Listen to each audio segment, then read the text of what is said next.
Hi, everyone. I'm Pip from Seymour Digital Media. You're listening to Know How Marketing Lab podcast. This podcast brings together different experts in marketing from our Facebook group, Cyberpunk Geeks Marketing Mixer. Each week, we get on here and we talk about something search marketing like Google Ads or SEO, social media marketing from Facebook to TikTok, or website marketing. If you're a marketer or aspiring marketer, a business owner or entrepreneur, this podcast for you. We're going to share the best SEO, search, social, and website strategies. We share tips and hacks, Google Ads strategies, what's going on in the current market. Each week we discuss something exciting and awesome in marketing. We're here to talk about 2023 predictions. I'm so excited. So excited. I did do a little tiny bit of research on top of what we talked about, Rina. So I think we're going to have the best chitty chat today.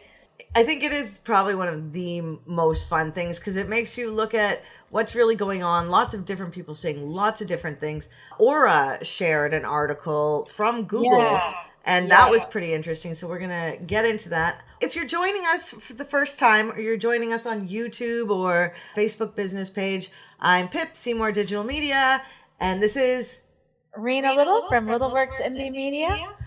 And our powers combined, we get together, a bunch of us marketers, and we talk about something interesting in marketing over in a Facebook group. That's where we're live. We want to know your opinions on what you think is going to be happening this year. Coming up for marketing, I have a list of 13 plus things, and I don't know. I'm super excited. I actually listened to a video by Neil Patel. I'll share it about the predictions, which actually gave me a little bit of extra inspiration. Not gonna lie. So there are at least 13, and we'll go through them and talk about each one. Rina, so number one, and this is in no specific order. Yeah, that's correct. Yeah.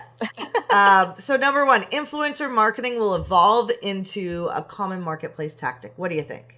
Absolutely. We already see it on TikTok. We see it growing on TikTok. We see it growing on Instagram, although I'm not on Instagram as much. But I do see that a lot of TikToks end up on Instagram, and influencers who refer to their stuff on TikTok say, find the full thing on Instagram. So that happens, or on YouTube. So absolutely, I think that's going to be a really big one. Yeah. And I mean, we're doing things for clients now with shorts, and we're taking reels, putting them over to shorts. And that also feeds into something later down in our list about video shopping. Yes. And live video shopping. I know. It's almost like the shopping channel has evolved. Totally has. So here's a great Twitter will crash and burn. It already is. I mean, honestly, did you see all the tweets that Elon's been pulling down about himself? No.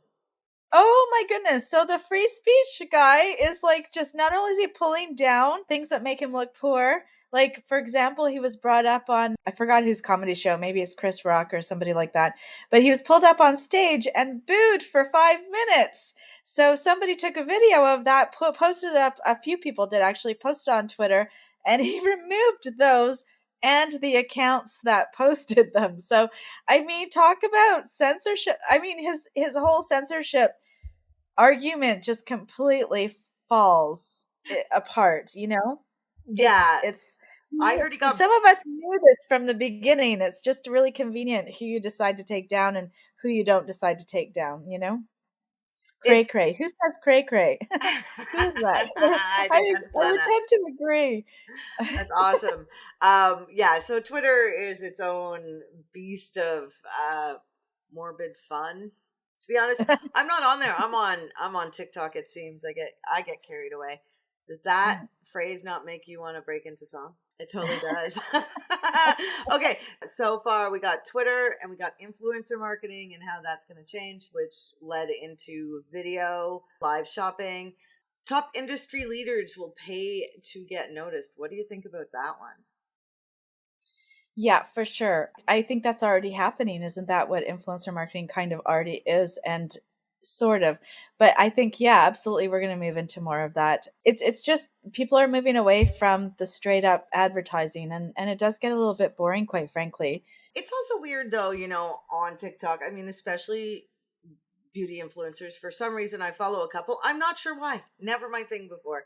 Um, but I find it interesting, and you never know if they're being paid to be like, They I use usually Kylie Cosmetics or whatever, right? they usually tell you. Most of the ethical influencers will tell you when it's sponsored and when it's not sponsored. And I actually think they have to tag the sponsor in the little caption. So usually you see that they've been tagged, and there's usually a hashtag sponsorship down there. And I appreciate But that. I don't know if there are rules about that, but I definitely know that if they're going to push that as an ad, so if the company who has sponsored them is going to push that as an ad, then it has to be declared properly.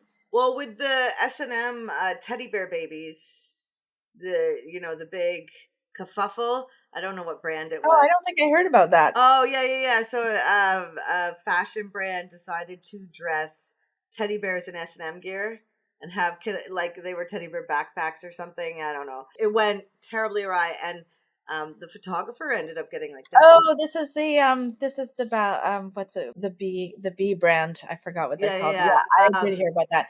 Yeah, but that there was more. Yeah, the But it photographer wasn't the thought, photographer at all. Nothing. He had yeah, nothing to do with it. a photographer is following the direction of the creative director in the company. Either it's the in the agency, the marketing agency, or like the creative agency, or it's the creative in-house creative person who's come up with that. Yeah, they're in trouble for that. I mean, there's more little things that are collapsing in on that story. There's also a woman who I forgot her name. She's actually one of the owners Like of that we that haven't big. mentioned the names because Sorry. yay! I like that we Yeah, haven't mentioned the brands. I know, I don't know these things.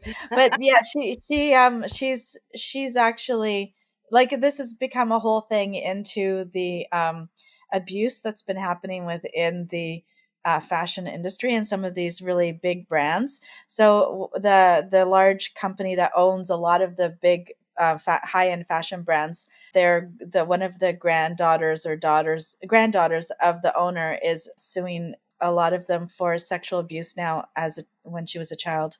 Oh wow! So it's totally imploded. Like, it's gone into a completely different, imploded or exploded. I'm not really sure. This is an explode rather than an implode. Well, I think there are some industries that have really controlled the market Yeah, when it comes to advertising. So it's kind of being yeah, democratized, right? With sort of. But sort of I don't like to use that word anymore in social media at all, because interesting. it's not democratized. It's controlled, and it's I don't democratized. No, but that's a whole. We should have an entire conversation about Good. that.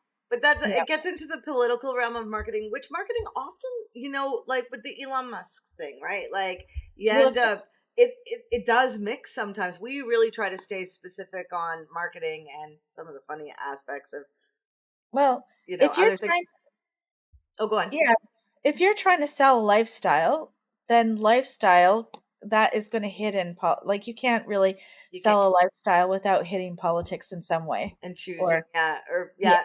So okay, so we got top industry leaders, and you know what? Back in the day, do you remember when in Canada, anyway, the Bay, who's almost failed several times and is like a iconic in Canada, they got their colonizer. CEO. They yeah, they got their CEO to do some ads in a time where that wasn't the norm, and All right. the common discussion was nobody wants to hear from the CEO. But That's now, true, but that Wayland guy from Loblaws is the face of the company. oh, I don't know that. I hate Loblaws. We can't I talk know. about honestly. There's a lot. There's a lot, but we'll move on because yeah. Okay, so AI Oh yeah, this is is my favorite and the conversation. future. I think it's going to be very interesting. Yeah, Like, it's kind of almost like the beginning of what social media was, very exciting, and nobody really knew, and everything was sort of playing with things. And it reminds me of those quizzes that everyone took, where we were just sort of jumping on the quiz, doing the quiz, and all of our data was going out the door without us really knowing it, because who reads the privacy things, Terms and conditions. and Yeah. there's always and there's always data leaks anyways. It doesn't matter if you understand the privacy or not, you do it, your stuff goes out, your friend's stuff goes out to the world. And so AI kind of reminds, like, I haven't jumped on that just because I still remember the sting of the quizzes. And this is going to be problematic in so many ways, because what they're doing is organizing data for facial recognition. That's one thing. I know that Facebook has been playing into that already. I don't know to what degree. I don't know how much more AI is going to be feeding into that. It is take over, and so, but Google's already fighting against it, right? Is it really? Yeah. Well, So, we got and now the US is poised to ban TikTok. That's also very interesting. is it? They've been talking about that for years. Yeah, but now there's there's been some documentation put forward. Oh, really? Lots of ethical questions about AI and writing. Yes, I think. Totally. Yes. Ownership, Yeah, intellectual property, right. like all of the what can you use, what can't you use? What about if they say something that's incorrect and who's liable for errors? Right. Who Well, checks it? You know, it's it's, funny how we get lost in our own industries, because I just said to you, like, yeah, Google's doing something about it. And you were like, oh, really? And I'm like, oh, yeah, I guess it's not like just common knowledge. So it's very yeah, interesting that, because I didn't know anything about what Facebook's doing about it, but I know there's a good content algorithm update that's been rolling out for a little while now. Maybe going to finish yeah. up at the end of this week. And There's been like 6 updates. But there's actually a TikTok that summarizes all of the ethical issues with AI, and some of the points were things that hadn't even crossed my imagination. I wouldn't have thought about that. I'll put the link in the oh, chat yeah. below in the cyberpunk geek marketing mixer Facebook group, if you want to go there to find the link, because it was like, it's so, there's so many things to it, there's so many levels to it, and everybody's just jumping on board so quickly. There was even a woman, I was watching her video, and she actually asked some interesting things to an AI chatbot on politics and emotions, and this chatbot actually told a little story that was it created such an emotional response from her, and I can see why, because it sort of said why it was sad that it couldn't actually be sad. Do you know what I mean? Like, I wish I could experience more human emotion. That's what the Ooh. wish was. Like the AI had a wish. Do you know what I mean? Like, the AI had a wish. Oh, wow. Right? Yeah, So yeah. it's like, it's the future is upon us. The It's like, future, how? it is upon us, with some, especially in the marketing industry, because that seems to be like just such a driving force of interest. And so I mean, we're going to see a lot of AI stuff. Yeah. We use AI stuff, but we also will take the content and use it as a starter or adjust. Oh yes, Skynet, so funny. This is so true about Skynet. But Phelan read me something yesterday about our course, and I was like, who wrote that? And he was like, this AI system. And I was like, that sounded really good. I was like, Yeah. so that was interesting. I think there's, like with everything, I think we get all freaked out about AI taking away jobs, kind of thing. People won't be able, Yeah. but I think humans will be managing it. Like, you can't Possibly, but you need possibly. fact checking, you know, Possibly. like, But there's also, like, one guy in one of my chat rooms, or my Slack chat things, he posted an AI that builds you a website. It's like, okay, I'm done. And yeah, I'm gonna go play with that this week, probably this weekend. If not this weekend, then over ooh, the I holidays, want to see to that. see what it actually does. I want to see what the results are, what kind of code is in there, what kind of content ends up there. Like, is there any SEO happening? Like, where are the opportunities to streamline things? Where are the opportunities to still insert myself? Those are Right. the If things we I'm if looking we for. harness it, we can utilize it in our businesses. Like, I Yeah. mean, to be honest, inside Google Ads, we use things like scripts and rules, which help us do our job. And honestly, part of the reason, and Google Sheets, and part of the reason is we can't find anybody exceptional to do this stuff, to do right. So we need these systems to help That's us true. manage. And if we are the harnessers of the software and use it to help us versus it taking over our stuff. I mean, I don't know how good is a website going to be if you can click a button and it gets created. Like there's a lot of creativity that goes into marketing, whether or not people think that or not. I think it's true, right? Like, you I know, don't know. I had a conversation the other day with a filmmaker friend of mine who's like, and a photographer. Well, she's a photographer and he's a filmmaker, and they're both deciding whether or not their professions are going to be viable in the future. You yeah. know? Yeah. So I mean, it's a lot to think about for sure. So yeah, this is. It's a I mean, little anxiety producing. but There are ethics to consider. there are ethics, right? Yeah. There's, we know there's a lot of bad players in the marketplace, no matter what Yes. industry. So we and people with us kind of like to do the right things. To like, I heard about this concept yesterday from somebody about how you can open a nonprofit and then you can get the Google Ads grant and then you can get leads and then just give a percentage to your business. Now, But it's personally, actually the Canadian not profit. It's hard to get that organized. You can't oh, just. yeah, they weren't Canadian. Um, That's what I was thinking right right. there. But Like, that being said, I mean, what we do some nonprofit things. I would do get the ads for the nonprofit. yeah, And there's when you do the right, not the right, when you try to practice, what you think is best practices to support everybody, and be kind, I think that you do better. Actually, when I share the video with Neil Patel, that's one of the things he says about how he did well in his business, right? right. About being kind, being helpful, the internet rules of how to get ahead in it, in Yeah. marketing. Be nice, be kind, be helpful, right? Yeah. Yeah. So Yeah, there's the but prediction. More of that.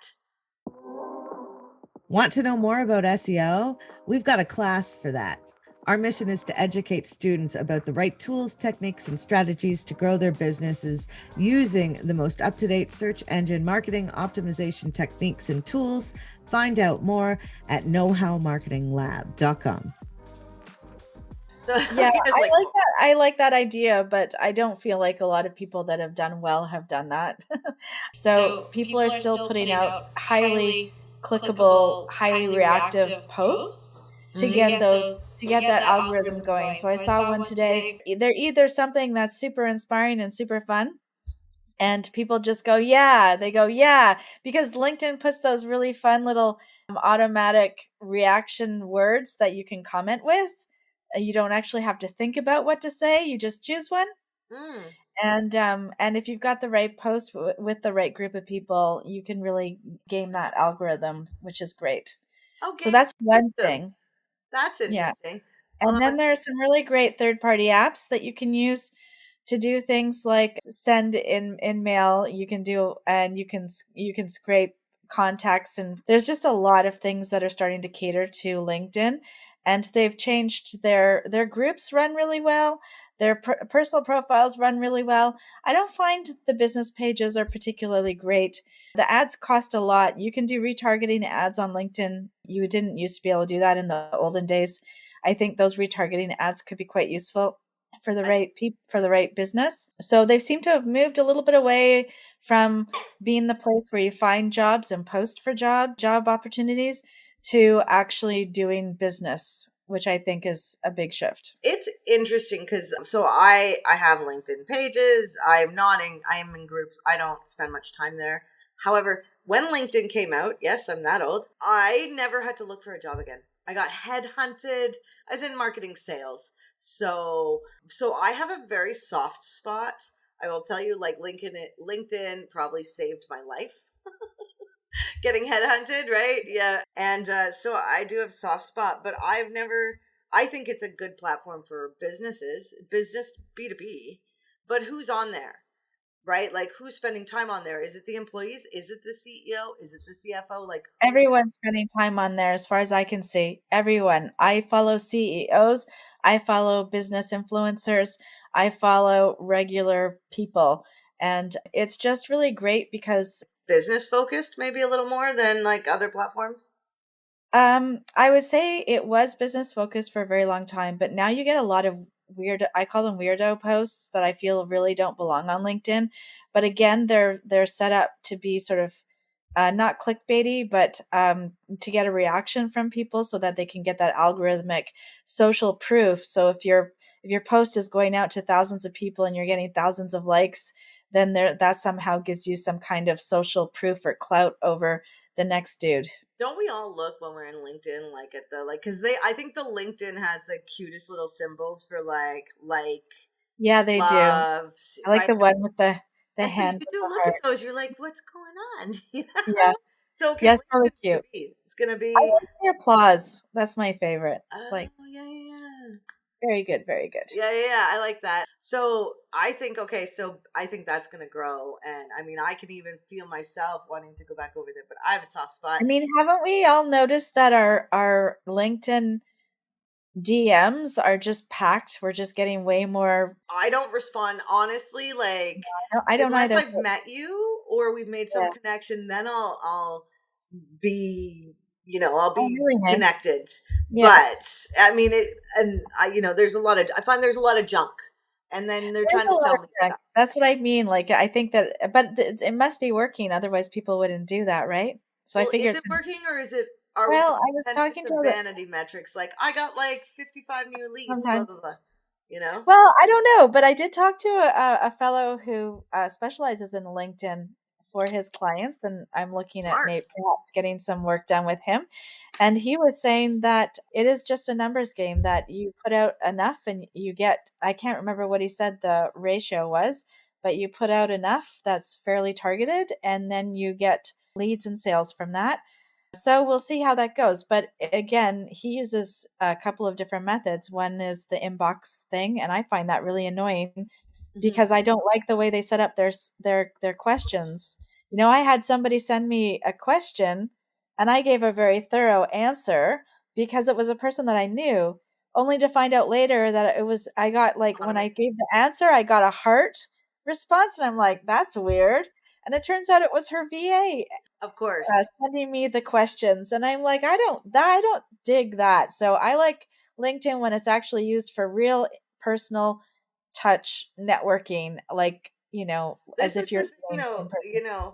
So the things that aren't scalable, like you want to talk to the person, right? Yeah. So to make it scalable, I mean, one should never assume via email, text message, messenger message that you are actually talking to the person that you That's think right, you're and I talking find that shady. I don't like that. I would prefer if somebody, like, for example, when I DM'd the CEO of the Bank of Montreal, when I had a big complaint that I wanted to lay down, to. Let me just uh laugh at you there for a I second. know, I know, but here's the thing. The guy who got back to me said, "Hey, I'm so and so's assistant." Yeah, That is appropriate. This kind of like, I mean, that's the thing about that's LinkedIn. You want it, I like right? that. That's right. So and there are ways of doing it so that actually, what I'm complaining about is The the pretend. way that it's done, not the methodology itself. I think that there's lots to be done. I think it can be scalable. I just think it's It's been true. done very poorly. Because you can technically, I mean, sending enough messages, talking to enough people, you get some of the Yeah. same questions. And Yeah. if you have the bank of questions, it can be a cut and paste. And then Yeah. if your VA messages you anytime there's something Yeah, to respond to to. respond to, so Like, you don't send technically a all heart are. emoji, Yeah, that's right. great. And then Um, the other thing that I was gonna say is, I mean, I think LinkedIn's amazing. Whenever I am at a networking online thing, any kind of online networking, I am on LinkedIn on the other tab searching for the people that are in the room so that I can send them a message saying, "Hey, it was really great to meet you today." yeah, yeah, yeah. And so I can keep track of them because we're not getting business cards at those events anymore. Thank goodness. Who Yeah. didn't have a stack you never used? You only cleaned your teeth with them. Come on now. We've Okay, only got a so couple. So what else is on our list?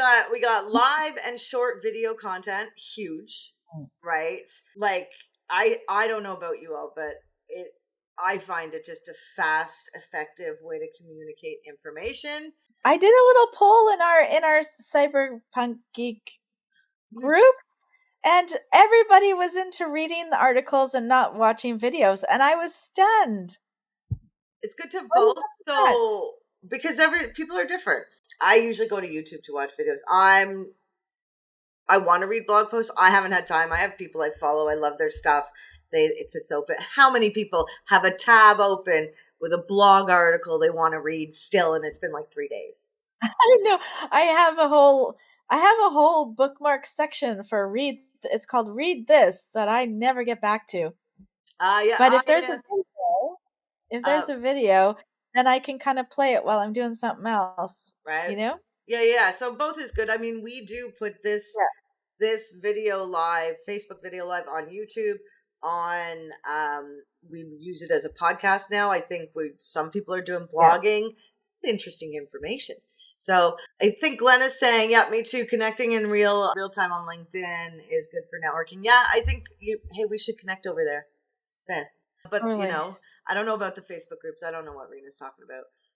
Social media will become more of a customer facing tool. I think we've already seen that. I think people will be moving away from Twitter maybe.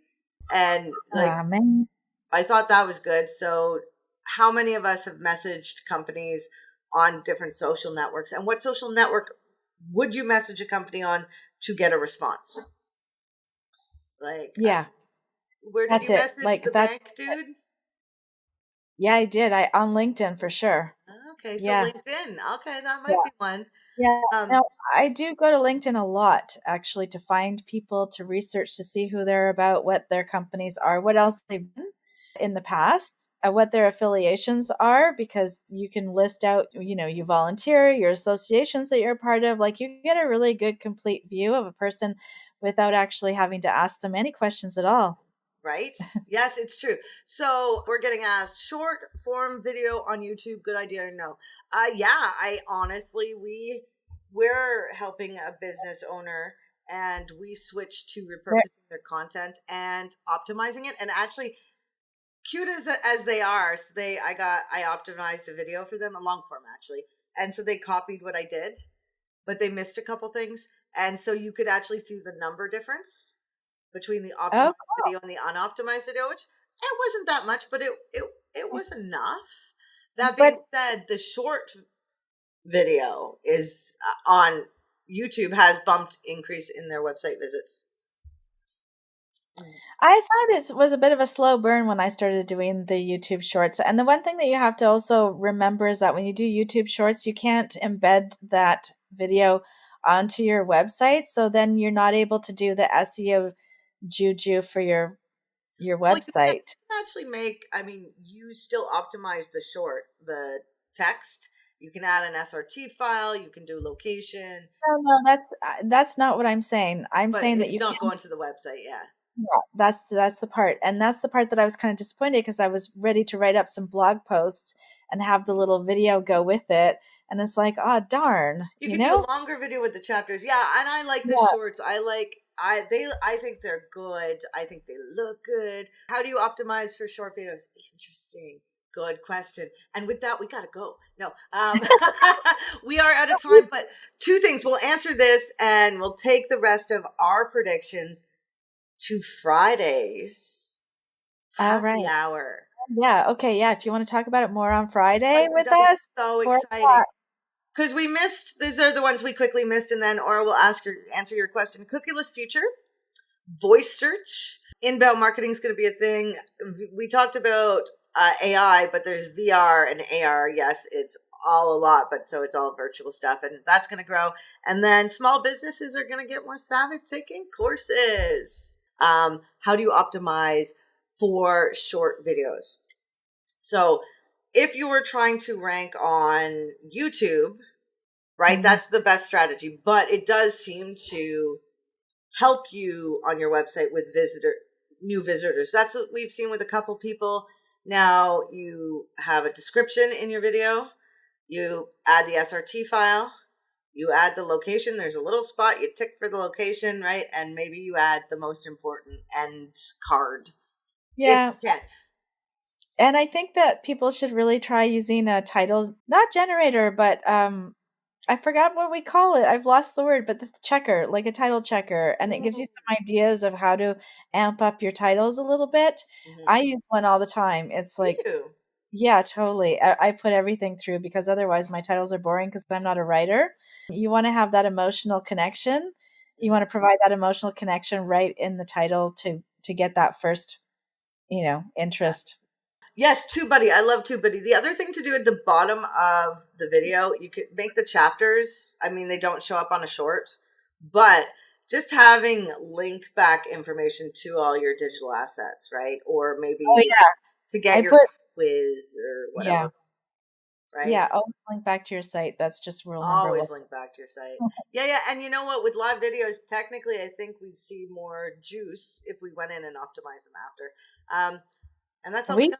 I do. I go Yeah, in and optimize all mine after, but I still haven't seen that much on my YouTube. I got to have you look at it, Pip. That's the I'm going right. to I'm going to go back and find that chapter on your course. That being said, join us Friday for happy hour at 4 to 5 Pacific in the Facebook group. You got to be a member to join us. Rena is going to share her headline and title I will. tool. I will Yeah. share the two things and Aura's article again in the comments in the Facebook group.